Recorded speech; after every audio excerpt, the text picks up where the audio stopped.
Vaincre la masturbation. Programme introduction. 1. Comprendre la masturbation. 2. Les conséquences de la masturbation excessive. 3. Comprendre le cycle de la dépendance. 4. Comment arrêter la masturbation. 5. Prévention et éducation. 6. Se reconstruire après l'arrêt. Conclusion. Introduction. Aujourd'hui, beaucoup de jeunes musulmans souffrent en silence d'une tentation grandissante, la masturbation. Ce comportement, souvent encouragé par la société moderne et facilité par l'accès illimité à la pornographie, a pris racine dans les cœurs de ceux qui aspirent pourtant à la pureté et à la proximité d'Allah. Ce livre n'a pas pour but de juger, mais d'éclairer, d'accompagner et de redonner espoir. Car le prophète a dit « Tous les enfants d'Adam commettent des fautes, et les meilleurs de ceux qui commettent des fautes sont ceux qui se repentent. » Beaucoup pensent que la masturbation est une simple habitude, sans gravité. Mais en réalité, elle affaiblit la foi, diminue la motivation, trouble la concentration dans la prière et plonge le cœur dans l'oubli d'Allah. Elle devient parfois une addiction, une prison invisible qui épuise le corps et l'âme. À travers ces pages, nous chercherons à comprendre pourquoi tant de jeunes tombent dans cette habitude. Quelles en sont les conséquences spirituelles, psychologiques et physiques? Et surtout, comment s'en libérer avec l'aide d'Allah? Ce livre est un appel à la purification de l'âme, taskiya, et à la maîtrise du nafs. Il s'adresse à celui ou celle qui veut sincèrement changer, qui veut retrouver sa dignité et sa relation avec son Créateur. Car il n'est jamais trop tard. Même si tu as chuté 1000 fois, tant que tu vis, la porte du repentir reste ouverte. Allah dit dans le Coran, « Ô mes serviteurs qui avez commis des excès à votre propre détriment, ne désespérez pas de la miséricorde d'Allah, car Allah pardonne tous les péchés. » Sourate Az-Zumar, verset 53. Ce livre sera ton compagnon de route, étape par étape, pour t'aider à reprendre le contrôle, à renforcer ta foi et à transformer cette lutte en une victoire spirituelle. Prends le temps de lire avec un cœur sincère, d'appliquer chaque conseil avec patience, et tu verras qu'Allah t'accordera la force de triompher. Chapitre 1. Comprendre la masturbation selon la vision islamique. Qu'est-ce que la masturbation? La masturbation est l'acte de provoquer volontairement l'éjaculation ou le plaisir sexuel sans rapport avec un conjoint légitime. C'est un acte souvent commis en secret, parfois par curiosité, par ennui ou pour apaiser une tension intérieure. Dans la société d'aujourd'hui, elle est banalisée, présentée comme un acte normal ou sans danger. Pourtant, en islam, tout comportement qui détourne le croyant de la chasteté, de la pudeur et de la maîtrise de soi est une épreuve à surmonter. Ce que dit l'islam à ce sujet. Les savants musulmans, à partir du Coran et de la Sunna, ont abordé ce sujet avec sagesse. Allah dit dans le Coran, « Et ceux qui préservent leur sexe, sauf avec leurs épouses ou les esclaves qu'ils possèdent, car là vraiment, ils ne sont pas blâmables. Mais ceux qui cherchent au-delà de cela, ceux-là sont des transgresseurs. » Sourate Al-Mu'minun, versets 5 à 7. Ce verset montre clairement que le plaisir sexuel n'est permis qu'à l'intérieur du mariage. Chercher ce plaisir ailleurs, même seul, est considéré comme un dépassement des limites fixées par Allah. Ainsi, la majorité des savants, comme l'imam Malik, l'imam Ash-Shafi'i et d'autres, ont jugé la masturbation comme interdite, haram, sauf dans des cas très particuliers et extrêmes, comme la peur réelle de commettre la fornication. Même dans ces cas, elle reste détestable, makrouh. Pourquoi tant de jeunes y succombent? Plusieurs raisons expliquent pourquoi les jeunes tombent dans cette habitude. La solitude et l'isolement. Vivre seul, loin des parents, favorise les tentations. L'accès facile à la pornographie. Les images obscènes détruisent la pudeur et stimulent le désir. Le stress et l'anxiété. Certains cherchent à soulager leurs émotions à travers cet acte. Le manque de foi ou de discipline spirituelle. Lorsque la relation avec Allah s'affaiblit, les passions prennent le dessus. Mais comprendre les causes, c'est déjà le premier pas vers la guérison. Une épreuve, pas une fatalité. La masturbation n'est pas un destin irréversible. C'est une épreuve qu'Allah place sur le chemin du croyant pour tester sa patience, sa sincérité et sa volonté. Le prophète a dit « Les forts ne sont pas ceux qui dominent les autres par la force, mais ceux qui se maîtrisent lorsqu'ils sont en colère. » Bukhari et Muslim. De la même manière, le vrai courage est de se maîtriser face aux pulsions, non de s'y soumettre. L'intention compte. Celui qui lutte sincèrement contre cette habitude pour plaire à Allah, même s'il tombe parfois, est sur la bonne voie. Car Allah regarde les cœurs et les intentions. Chaque effort pour résister est une victoire. Chaque prière demandant de l'aide est un pas vers la libération. Dans le prochain chapitre, nous aborderons les conséquences de la masturbation, tant sur le plan spirituel, psychologique que physique, afin de mieux comprendre pourquoi il est important de s'en éloigner. Chapitre 2. Les conséquences de la masturbation. Introduction. Beaucoup de jeunes pensent que la masturbation est un acte sans conséquence, qu'elle permet simplement de se détendre ou d'évacuer la pression. Pourtant, la réalité est tout autre. L'islam nous enseigne que tout ce qu'Allah nous interdit l'est pour notre bien. Si la masturbation est blâmée, c'est parce qu'elle cause des dommages réels, au corps, à l'esprit et à l'âme. Les conséquences spirituelles. La première et la plus grave conséquence est l'éloignement d'Allah. Celui qui se laisse dominer par ses désirs perd peu à peu la douceur de la foi. Il devient distrait dans sa prière, néglige la lecture du Coran et ressent moins le goût de l'adoration. Le prophète a dit « Quand le serviteur commet un péché, une tache noire apparaît sur son cœur. S'il se repent, elle est effacée. Mais s'il persiste, la tache s'étend jusqu'à couvrir son cœur. » Tirmidhi.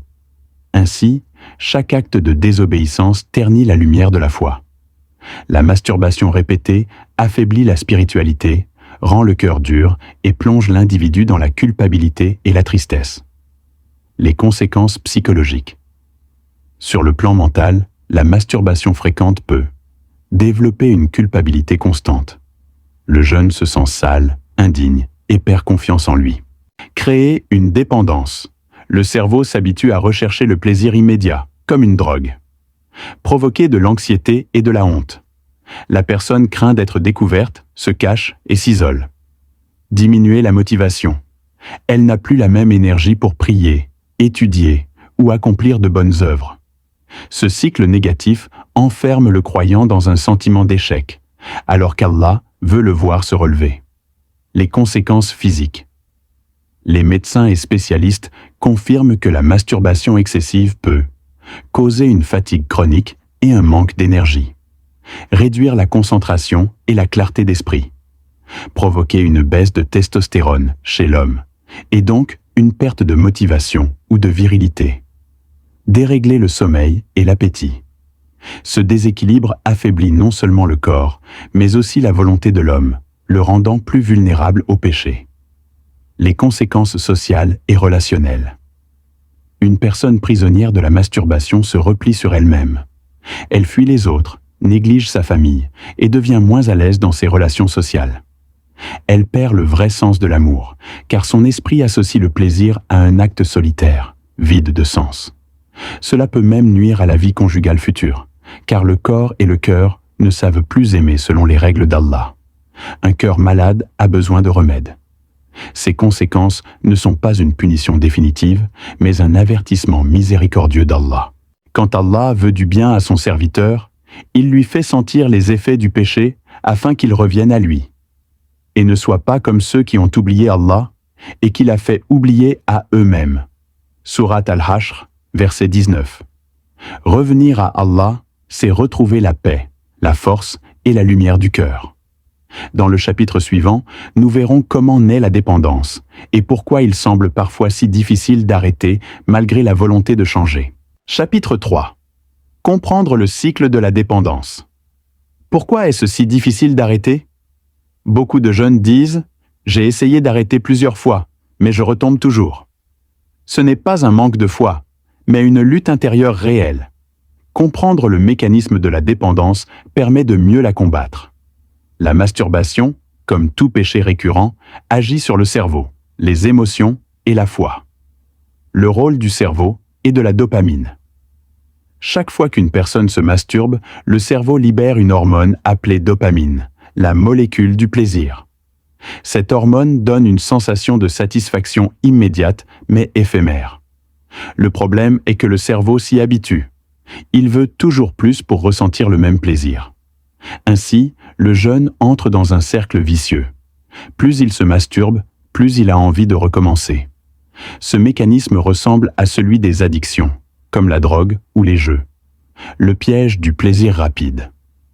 La masturbation donne un plaisir facile, sans effort, sans responsabilité, contrairement au mariage, qui demande patience, respect et engagement. Mais ce plaisir rapide laisse un vide juste après. Un sentiment de tristesse, de culpabilité, d'éloignement d'Allah. Ce vide pousse souvent à recommencer, pour apaiser la douleur. Et le cycle recommence. Le prophète a dit « Le vrai riche n'est pas celui qui a beaucoup, mais celui qui se suffit de ce qu'il a. » Bukhari et Muslim.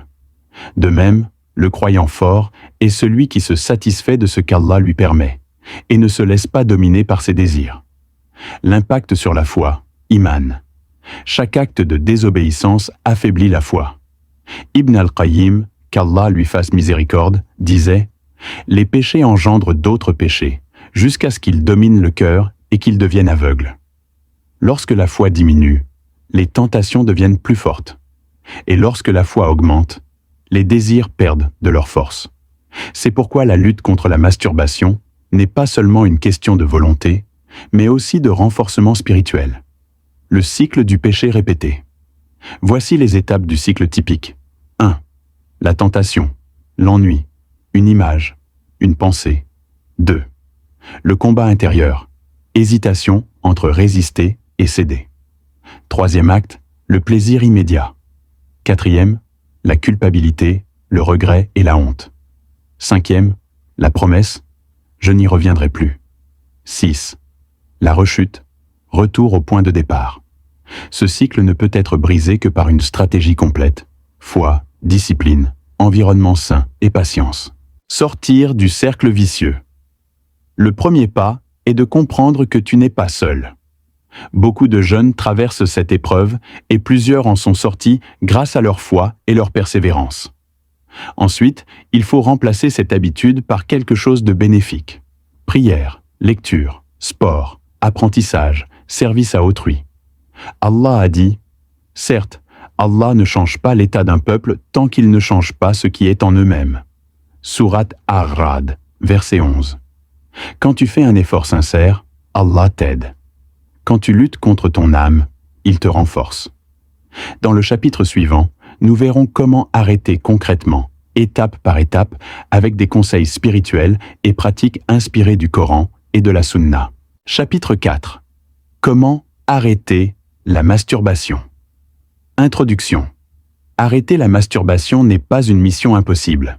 C'est un chemin de purification, une victoire sur l'âme, nafs, et sur shaitan. Celui qui décide de changer pour Allah doit savoir que chaque pas qu'il fait vers lui est une victoire. Le prophète a dit « Quand mon serviteur s'approche de moi d'un empan, je m'approche de lui d'une coudée. » Bukhari et Muslim. Allah ne demande pas la perfection, mais l'effort sincère. Première étape. Reconnaître le problème. Tant qu'on considère la masturbation comme un simple besoin naturel, on ne cherchera jamais à s'en libérer. Il faut reconnaître que c'est un acte interdit, haram et nuisible. C'est le premier pas vers la guérison, car on ne combat pas un ennemi qu'on refuse d'admettre. Fais une introspection sincère. Quand et pourquoi commets-tu cet acte? Quelle situation ou émotion te pousse à le faire? Qu'as-tu à perdre ou à gagner en arrêtant? Deuxième étape, renforcer la foi, iman. Le plus puissant bouclier contre les désirs, c'est la foi. Plus ton cœur se remplit du souvenir d'Allah, moins il laisse de place au péché. Voici quelques remèdes spirituels. Multiplier les prières surérogatoires, nawafil. Lire le Coran chaque jour, même quelques versets. Jeûner régulièrement, comme l'a recommandé le prophète. Ô jeunes gens, que celui qui peut se marier le fasse, car cela aide à baisser le regard et à préserver la chasteté. Et que celui qui ne le peut pas, jeûne, car le jeûne sera pour lui une protection. Bukhari et Muslim. Faire beaucoup de dhikr et de doua. Demande à Allah son aide chaque jour.